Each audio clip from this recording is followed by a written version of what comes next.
Welcome back to Switch to Linux. We are doing a supporter stream today, so if you are a supporter of any tier level on thinklifemedia.com or patreon.com/tom.m, you may participate in these streams. And today we're talking about this intersection between the cashless society and free speech. And I sent one article out to you guys. Did anybody get a chance to browse through that article? I just got a link. That's all I got. Okay. Maybe I should email the articles out too. Checking the mail again. That's Yeah, I don't. You know what? The articles just go on to Think Life Media and onto Patreon. So, Vince, did you get a chance to look at it? Yeah, I only saw it 5 minutes ago, but I managed to get through it. And yeah, I mean, I've been to Hong Kong, Yeah. and I can see how people are very concerned, especially with recent events. So, can you bring us up to speed with the recent events, if you remember those or not? So if we're talking about the same thing, the protests that have just gone on, Yeah. Yeah. they were mainly sparked by a case where a man was accused of murder in Taiwan, but he couldn't be extradited because the laws in Hong Kong just don't allow it. And so they're trying to change their laws so that people can be more easily extradited. And people in Hong Kong think that it's going to lead to the Chinese government extraditing a whole lot of people through their own legal system, which is not as, let's say, open and than the Hong Kong one in terms of the scrutiny. Yeah. So, And so they've massive protests. That's what's. So where this concept of the cashless society and the free speech intersects with that is over there everyone has these government issued cards called the octopus card. That's kind of like a prepaid debit card type thing. And of course, like any cashless system, one of the reasons governments really want everybody on these cashless systems is because it produces this perpetual paper trail. You know exactly where the people are, exactly what they're doing, exactly what they're buying. And so I found this other article here that looked at the pros and the cons of a cashless society. And there's a few things on here I did disagree with a little bit, but overall this is an excellent overview of looking at the pros and the cons. And they actually missed this first one here. This is probably the only part I disagree with. Benefits of the cashless society is lower crime. That is actually not true. It's a shift in crime. There's actually more white-collar crime, less blue-collar crime when you shift to a cashless society. And so that's one of those things that you dive into. And so they identify the benefits as being lower crime. Of course, that's your violent crime, robberies, burglaries, things like that. Less money laundering because there's always a paper trail. I don't even necessarily agree with that. I think there's ways around it. Less time and costs associated with handling paper money. Well, teach your cashiers how to add, and it's not as much time lost. Easier currency exchange while traveling internationally. And that's potentially a thing. The disadvantages, though, and lots more disadvantages, exposes your personal information to data breaches.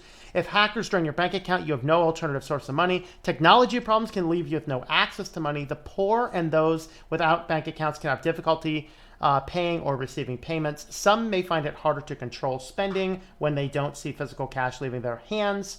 That's a point Dave Ramsey talks about a lot. You don't feel the ouchie when the money leaves your hands. And banks may start charging fees to compensate for possible negative interest rates. What do you mean start? more like right. increase.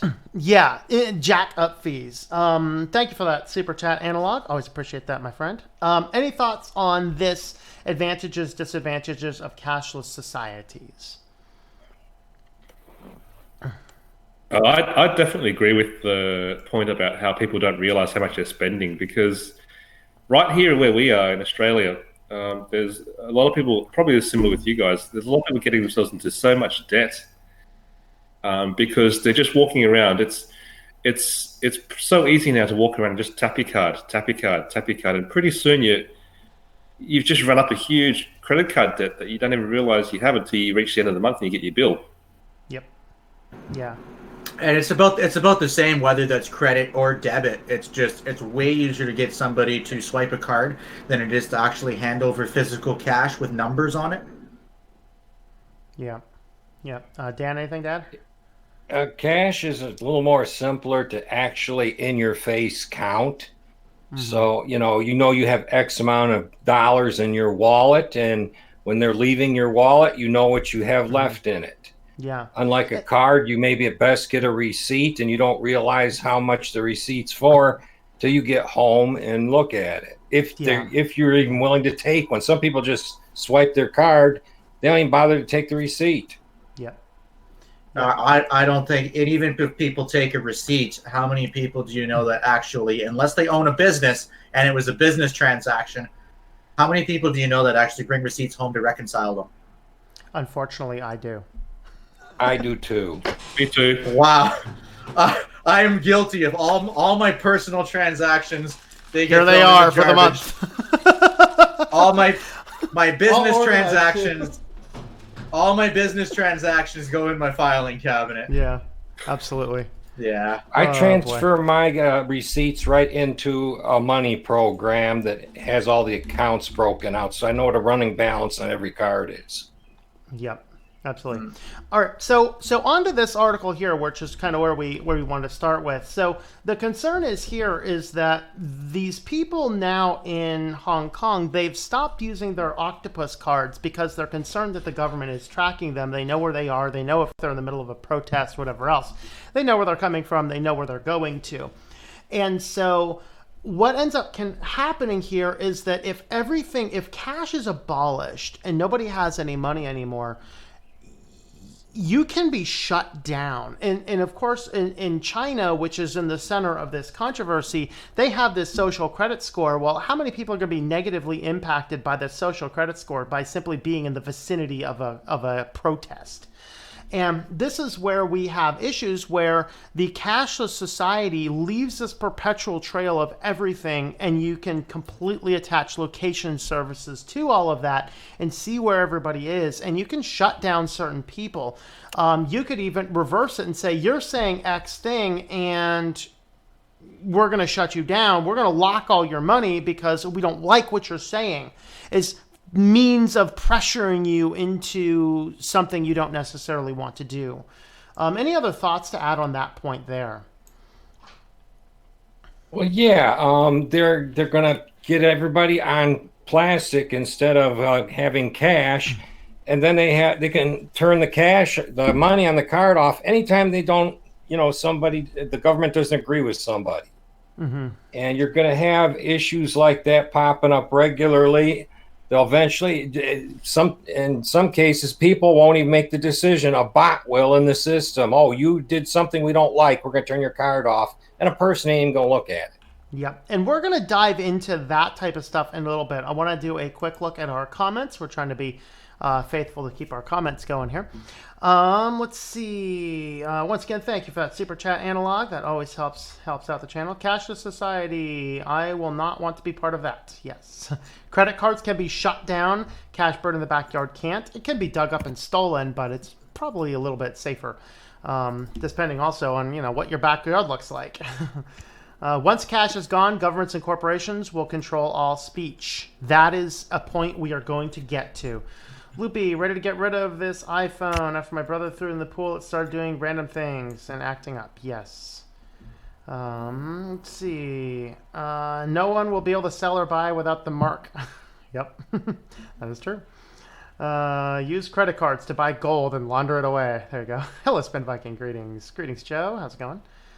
And with a cashless society, if your electricity goes out, you're broke. This actually happened, was it last year, I think? There was an outage in one of the financial networks, and nobody could, it was in one of these places where they just didn't have cash, and nobody could actually go in and buy or sell anything. Like, nobody had money. Nobody had the ability to pay for anything. It just caused this giant nightmare. You guys remember that?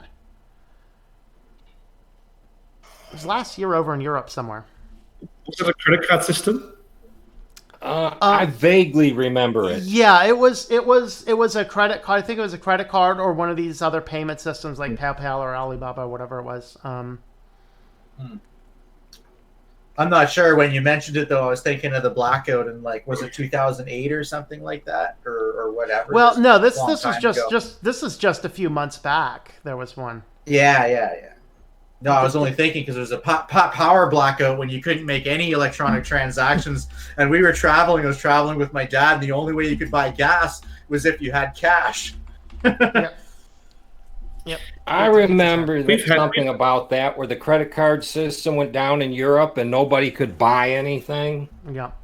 Yep. Absolutely. This should be I an think episode you on Black reported Mirror. on it. Yeah, I know I reported on it in the past.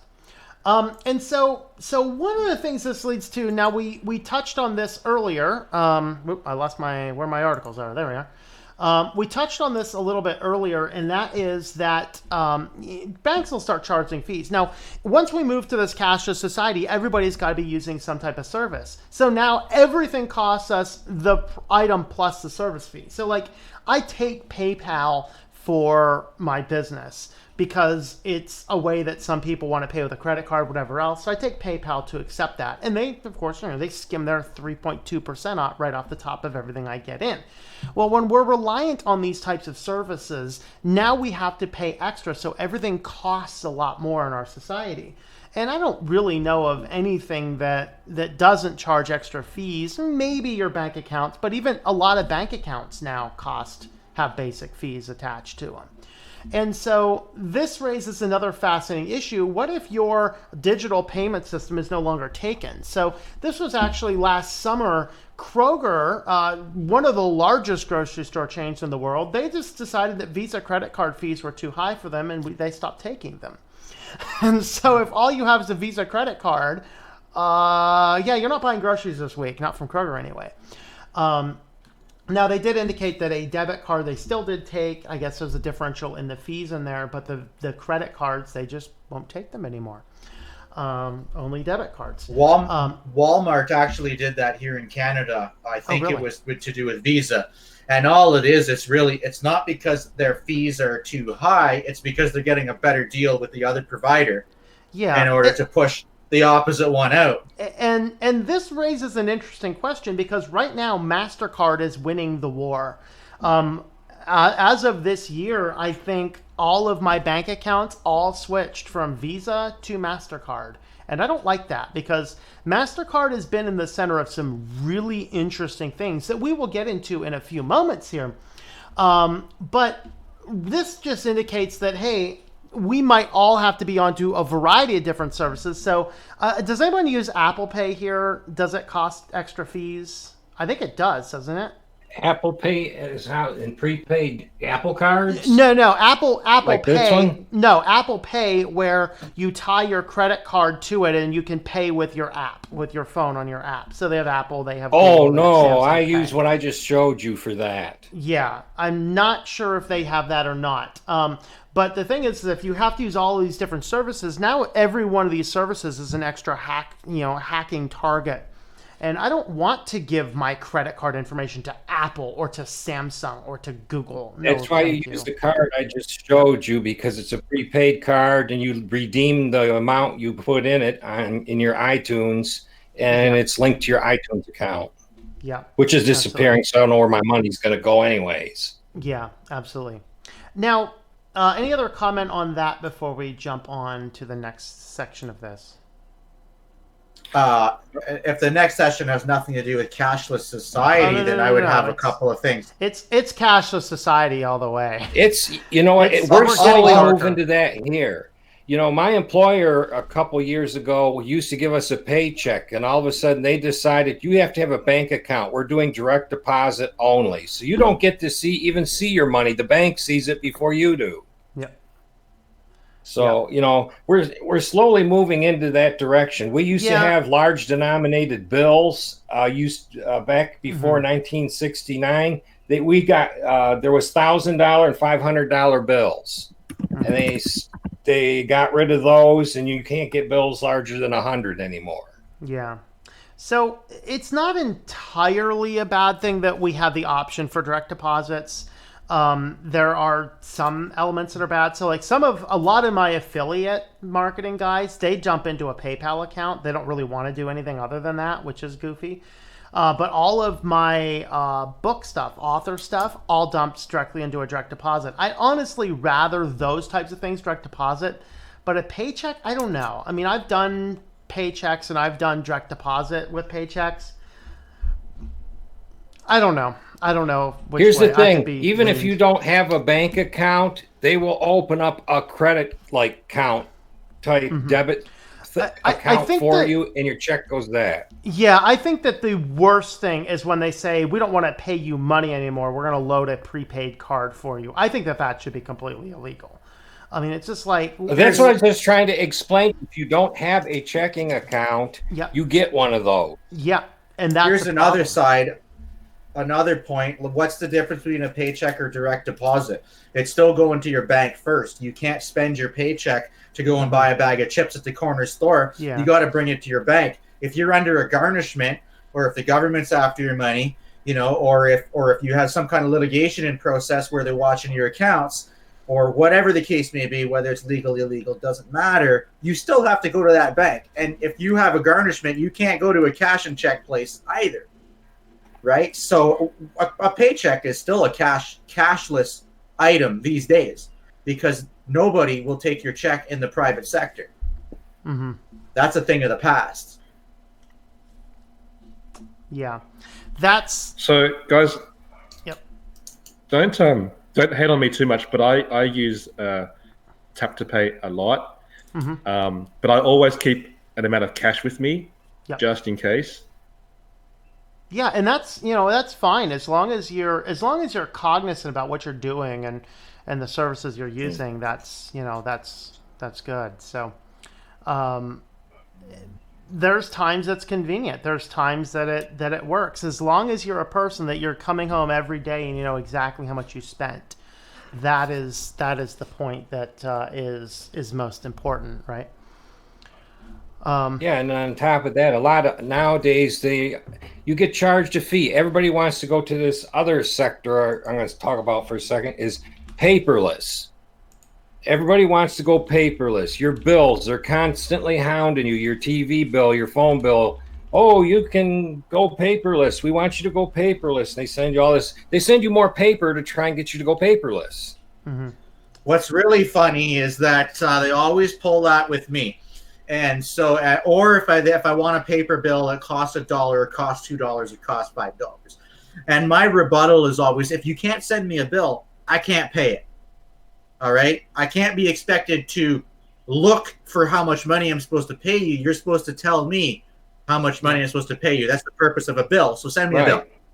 Right? Yeah. Or else I'm going to go somewhere else. I'll find somebody who can just send me a normal bill. I have a bank account. They charge me $1 to send me a paper statement every month. That's kind of nuts. Yeah. Yeah, that's a statement, not a bill, though, right? And so It's a statement. They want you to go paperless too. My perception of that is a lot different. But when I subscribe to a service, you need to tell me how much it costs every month. Mm-hmm. So Yep. send me a bill. So all of this raises this next portion here about this cashless society and free speech. There have been some issues. Now, this guy here, this is from Robert Spencer, who I don't know anything about. Apparently, he's some crazy jihadist or something. I don't know. But this wasn't the only circumstance and situation, because if you remember Sargon of Akkad, who is by no means radical at all, he's just a thinking person. He was completely banned and blocked. Allegedly, there was influence from on high from MasterCard telling Patreon to ban him. And they've pulled that type of thing. A lot of what started as maybe closer radical like Alex Jones, it starts with the Fruit Loop and nobody cares because he's a Fruit Loop, but then it moves in and moves in and moves in and moves in. If you guys didn't hear today, Black Pigeon Speaks with 500,000 subscribers today. His channel was just instantly deleted with no strikes, no warnings, no anything. He just woke up, his channel was gone. Very interesting. And he's he's conservative, but he's not radical conservative. He's a conservative vegan who does really good content and stuff like that. What happened is it started with some of the Fruit Loops, and then it starts moving in, but then they try and get at your money. So this is about this Robert I'm sorry, that's not Robert Spencer. That's the article guy. I don't know, whoever it was. But anyway, Alex Jones, Gavin McInnes, they're being banned from different things. They pulled even their PayPal accounts. They've pulled their Patreon accounts. They've pretty much done everything they could. And then they're like, well, if you don't like it, go somewhere else. So they all jumped to Subscribestar, and then these guys tried to pull Subscribestar's payments, which they end up getting a higher risk payment option so they can still exist. But it's getting to the point where if they don't like what you say, they pull your money out because they have the ability. Of course, here is some information. Matt Christensen, if you follow his channel, Matt Christensen was talking about Sargon of Akkad's banning with the people at Patreon. And he came to these basic points, is that their platform, Patreon, is explicitly anti-free speech. It is not a free market. They can arbitrarily ban you for any reasons for things posted elsewhere, including leaked private messages.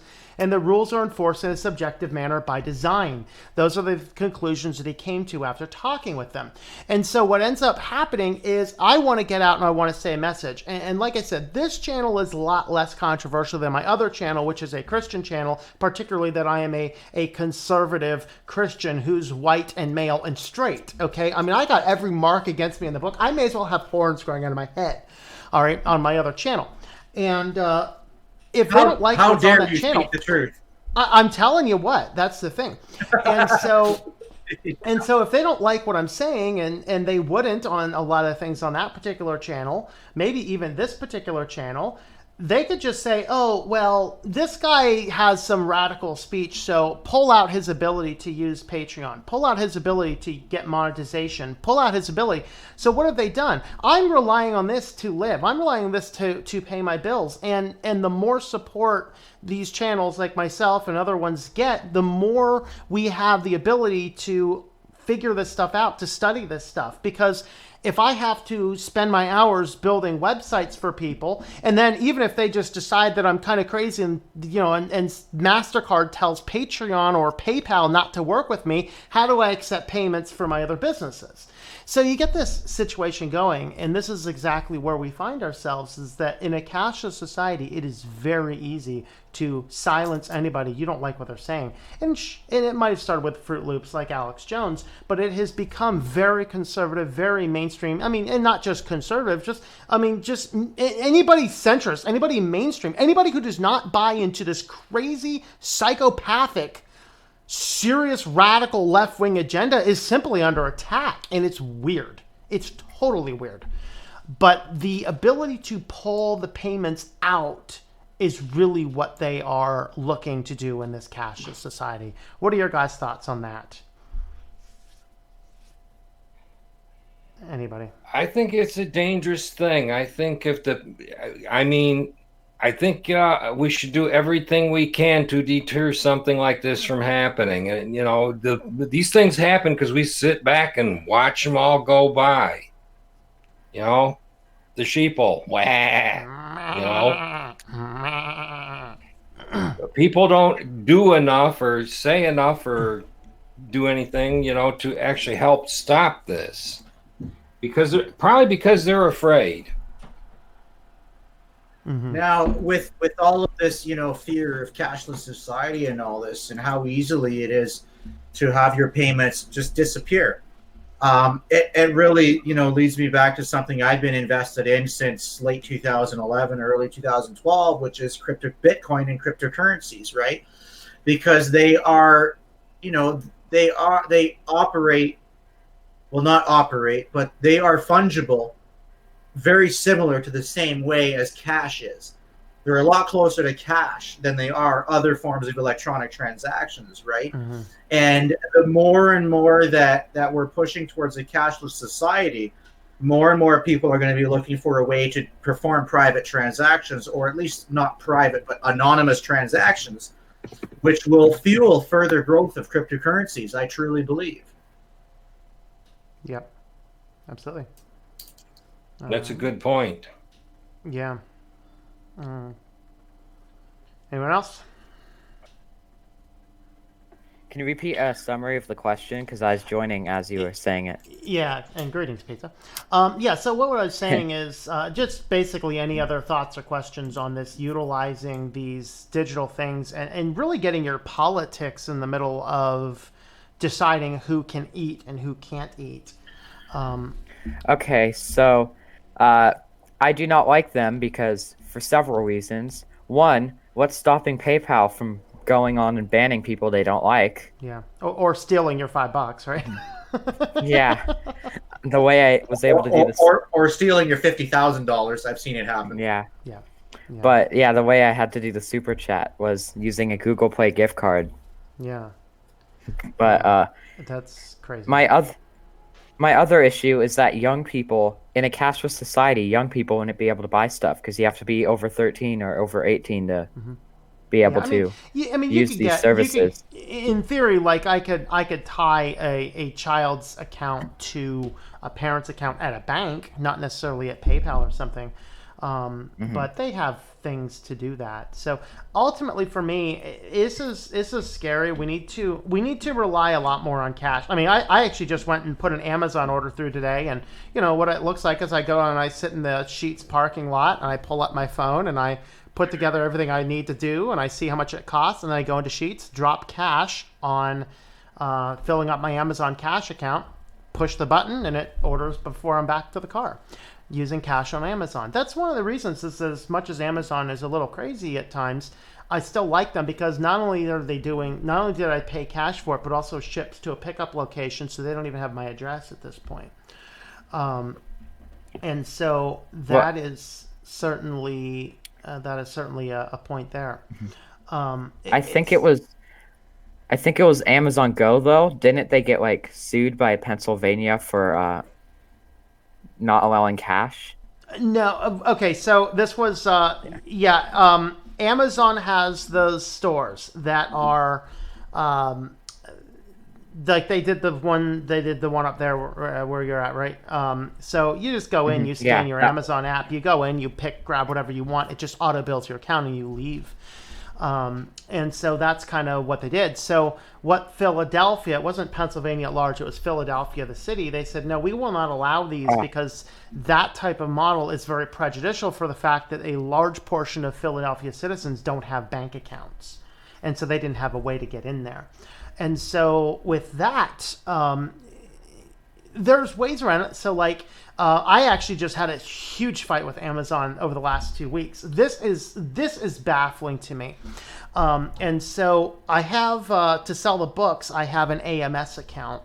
And what ended up happening is I had one credit card that was on that just, accumulates a little bit, auto bills, and just, pay off that little bill every month.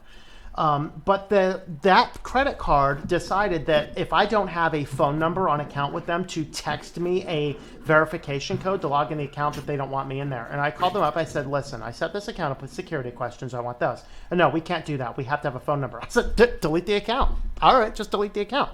So I had to go in and pull that off. So I ended up having a secondary card because I was actually in the middle of transitioning things off of that old card, moving to something that doesn't have that has like half of the interest rate. And not that I actually carry balance on it, but just as an extra precaution, since I opened up a bunch of business accounts at a credit union, I got this other card from them instead. And so I had that on there for a second. Then I said, no, I don't want to use that card for anything. I'm going to pull that off. So I deleted all of those cards from the account. 5 days later, Amazon came by and threw a charge on that card that I had deleted 5 days earlier. And I said, no, you got to take that off. They do not have a single way to reach anybody. I end up calling the corporate headquarters switchboard. They didn't even know what AMS is. That means they need broken up. Okay, they didn't know what you're Amazon, right? You don't know what AMS is, right? Okay, no, they don't have a phone number. They said, oh, you have to email them. It's like, I emailed them. I've been emailing them for 10 days. They don't respond to anybody back. Eventually, after a long time, I end up filing a dispute with the credit card company and saying, you got to take this off. They eventually reversed the charge, and I went and bought a prepaid card. And guess what? Everything that goes to that Amazon AMS account, it's getting prepaid cards from now on, baby. Because holy crap. But that's the danger of all this. I told you that's how I do it. Yeah, and so it was just like, wow, you know. I got burned by iTunes in a similar way. Yeah. My mother-in-law has a iPad, and I just gave it to her because she did some really nice things for me. She has this game that's a gambling game with a slot machines and stuff, and every now and then they give her a deal on coins to buy for it. And she'll call me up and ask me, "Can I buy $10 worth of coins?" And I tell her, "Sure." And she'd get her coins, and she's happy, and she'd give me the $10. Well, one time they started actually just billing and billing and billing until they billed my card 4 or 5 times for one $10 coin pack. So she got like $40 or $50 worth of coin packs. Yeah. So I called up iTunes or Apple, and they said they were going to refund me my money, but they never did. And I just got in a big fight with them, and I'm like, fine, if you're going to do that, I called the bank. I had them send me a new card. Nobody's attached to it. And then I went and got all prepaid stuff. Yeah. Yeah, I'm finding it's worth the fees. I'm finding it's worth the fees. That's one good thing I've found with using Google Pay. So I use Google Pay sometimes. And each time your credit card that's linked to it gets used, you get a notification that you've had a charge on it. And so if anything like that happens to me, Dan, I'd be able to see it straight away on my phone. There's a notification that's been used. I really like Google's refund policy. It's really easy to refund an app. There's actually a button on the Play Store when you buy an app. There for a while, for like the first, I believe, 3 days, around that, it actually has a refund button. And then after that, let's say you have this app and then it breaks after you upgrade from Oreo to Pi, for example. That happened to me. An app broke and I was able to get a refund. Even though I already got used of it, it just broke from an Android update and I still got a refund. Absolutely. Steam is very good for like the gaming platform Steam. I've had stuff, like you buy something, it doesn't work, instant refund. I think it's up to 3 or 4 hours of gameplay time. And it's 2. Oh, it's 2? Okay, sorry. But yeah, 2 hours of gameplay time, and you get a refund, no questions asked at all, right? So you can try any game. If you don't like it, refund it. Yeah, that's. I remember it. Sorry. I remember it used to be. I'm going to go ahead and wrap up the recorded section here, since we're veering off, and then we'll continue the discussion as long as we need to. Unless you want my devil's advocate argument. What's that? I said, unless you want my devil's advocate argument. Go ahead, give me your devil's advocate argument, and then we'll wrap it up here. So when it comes specifically to cashless society, and I was purposely leaving this towards the end, right? I as a devil's advocate, I seriously don't think it will ever happen, at least not in North America, a true cashless society. Yeah. Now, other governments, other regions, there are different values. There's different forms of corruption within the governments. But here in North America, there's a huge drug trade. There is huge prostitution trade. And those are very intertangled with high-end government officials. Oh, yeah. They bring it all in. Have been proven, and they rely on cash. Yeah. So there's a big problem that they need to solve with that before a cashless society would ever get pushed through by governments here in North America. Yeah. That's my belief. I think we're a long way out from a true cashless society. Yeah, which is good. So maybe we can praise the fact that crap exists just because it makes sure that we always have some money to spend. But anyway, though, up there in Canada, their money's made out of plastic, isn't it? It is. Yes, it is now. Yeah, I still have some paper bills, so it's still worth something. Anyway, so that was kind of our discussion on cashless society and free speech. Let us know what your thoughts are on all this in the comments down below. Would you go cashless? Would you not go cashless? Do you use cards? Do you use cash? Let us know in the comments down below.